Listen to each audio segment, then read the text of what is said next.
Welcome news স্পোর্টসে আপনাদের স্বাগত। East Bengal আজকে ইন্ডিয়ান এয়ারফোর্সের সঙ্গে যে গুরুত্বপূর্ণ ম্যাচটি ছিল, এটি গ্রুপ লিগের শেষ ম্যাচ। সেই ম্যাচে কিন্তু ইন্ডিয়ান এয়ারফোর্সকে ইস্ট বেঙ্গল 6-1 গোলে হারিয়ে দিয়েছে। প্লিজ চ্যানেলটা সাবস্ক্রাইব করুন, লাইক করুন ও শেয়ার করুন।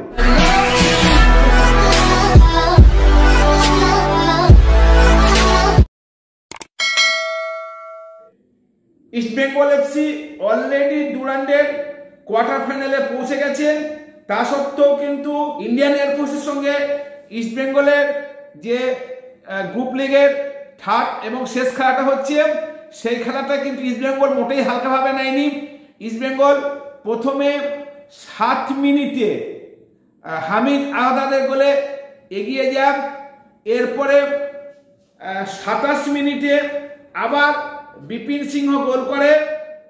তারপরে 37 মিনিটে আমন খান ইন্ডিয়ান এয়ারফোর্সের হয়ে গোল শোধ করে দেয়। ফার্স্ট হাফ ইস্ট বেঙ্গল 2-1 গোলে এগিয়েছিল। এরপরে দ্বিতীয়ার্ধে 60 মিনিটে আনোয়ার আলী দুর্ধর্ষ গোল করে ইস্ট বেঙ্গলকে এগিয়ে দেয় 3-1।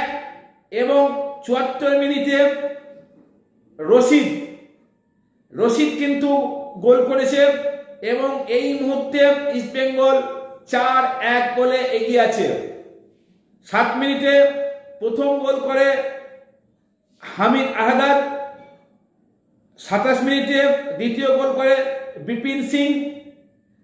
এরপরে 37 মিনিটে ইন্ডিয়ান এয়ারফোর্সের হয়ে একটি গোল শোধ করে আমন খান। ফার্স্ট হাফে ইস্ট বেঙ্গল 2-1 গোলে এগিয়েছিল। এরপরে সেকেন্ড হাফে বেশ কয়েকটি চান্স ইস্ট বেঙ্গল পেয়েছিল, সেখানে 60 মিনিট পর্যন্ত গোল করতে পারেনি।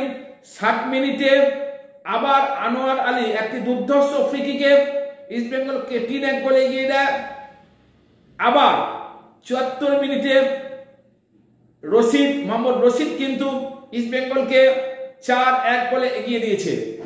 ইস্ট বেঙ্গলের হয়ে পঞ্চম গোলটি করেছে 85 মিনিটে সাউল ক্রেসপো এবং খেলা শেষ হওয়ার কিছুক্ষণ আগে ডেভিড ইস্ট বেঙ্গলের 6 নম্বর গোলটি করে ইস্ট বেঙ্গলকে আজকে 6-1 গোলে ইন্ডিয়ান এয়ারফোর্সের বিরুদ্ধে জিতিয়ে দিয়েছে। মানে ইস্ট বেঙ্গল আজকে 6-1 গোলে ইন্ডিয়ান এয়ারফোর্সকে পুরো উড়িয়ে দিয়ে কোয়ার্টার ফাইনালে অলরেডি আগেই পৌঁছে গেছিল। এবার আরও তাদের ম্যাচ প্র্যাকটিসও হয়ে গেল। ইস্ট বেঙ্গল 6-1 গোলে ইন্ডিয়ান এয়ারফোর্সের বিরুদ্ধে জিতেছে। প্লিজ চ্যানেলটা সাবস্ক্রাইব করুন, লাইক করুন, শেয়ার করুন।